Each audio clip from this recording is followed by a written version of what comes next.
Hey friends, Rick here from 11 June, Rock Island, Illinois. Hope you're having a great night.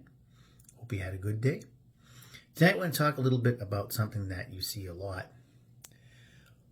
over the last, bunch of years. You've talked about the cancel culture. I'm sure you've heard that word. Been spinning around for the last 10 years or so, even before that, the cancel culture.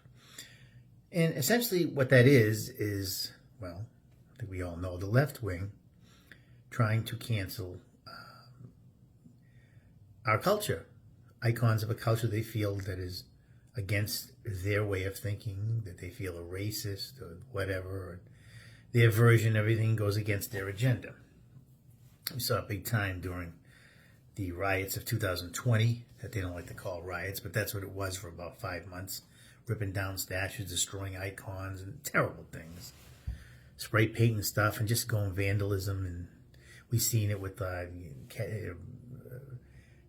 syrup bottles, Aunt Jemima, No More, and the Land O'Lakes. You don't see the Indian lady on it. All this cancel culture stuff is supposed to be racist. And the Redskins football team, which is no more. That was for years. They were bucking against it, but they finally caved in. And we see the cancel culture, canceling all the past, and because it was bad, according to them. Here's a problem with that. There's many problems with it. This is exactly what Hitler did. Okay? This is what communist leaders have done. This is what dictators do. This is what people do when they want to cancel everything that goes against their agenda. Okay?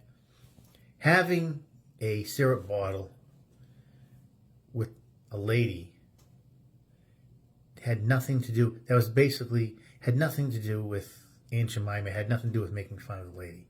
That was a good product. It was actually complimenting her. Same with the Indian on Land O'Lakes. Showing a beautiful scene, nature, and Native American. That wasn't to cut anybody down.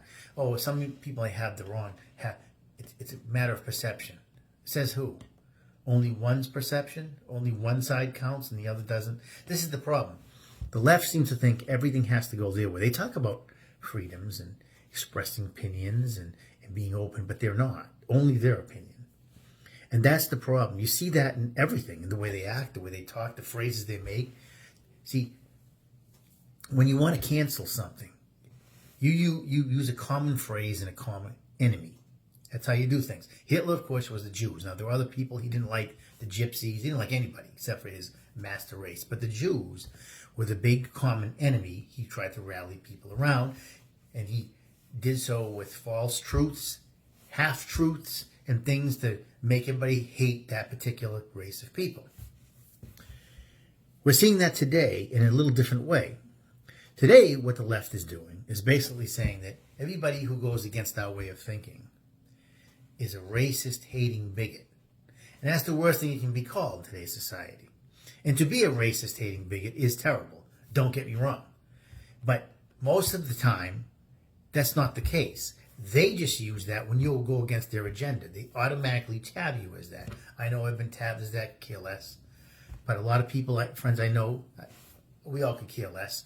But it's horrible because a lot of people are intimidated. They do not want to be called a racist, a bigot, a discriminator, what a hater, whatever those words are. They're all kind of linked in together because then people perceive you as a very dangerous human being, when in truth you just have a different opinion. Okay? Example, I've used this before.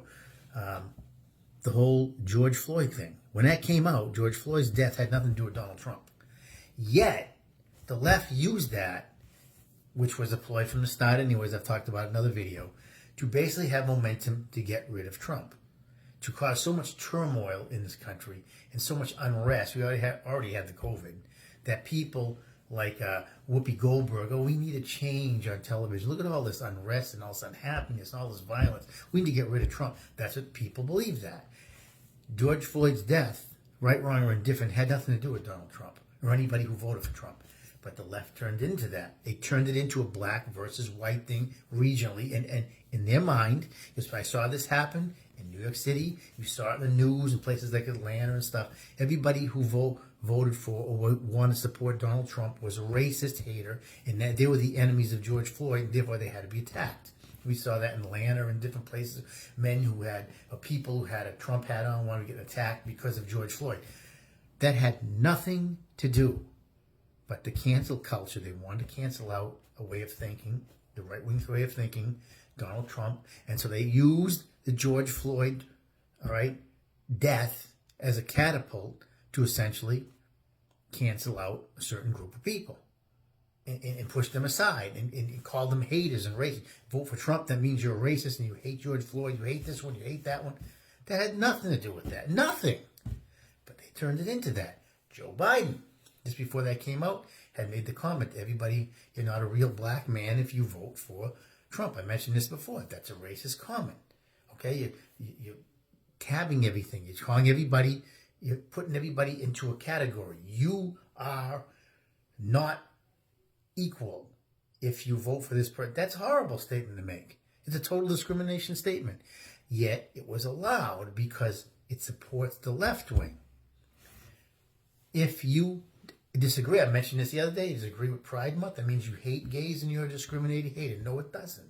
It means you have a different way of thinking, and you can do that in a respectful way. It doesn't matter. The left doesn't care about your respectful manner. You have to believe what we believe, or else you are a hating human being in their eyes.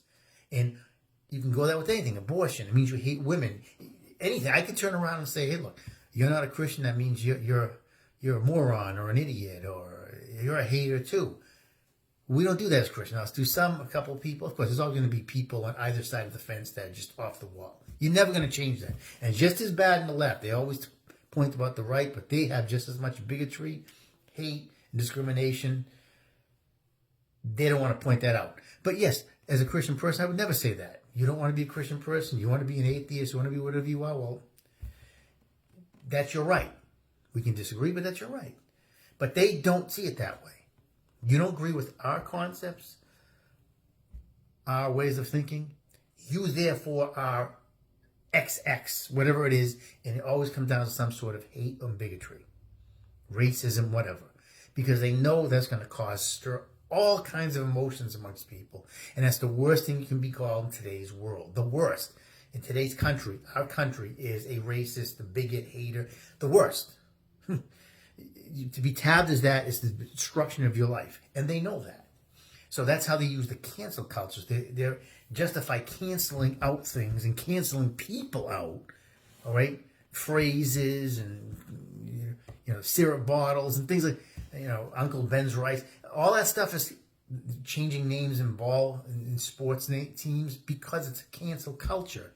First, you create a common goal, an enemy, and you say that all these people who support this are evil, in this case, in today's society, bigots.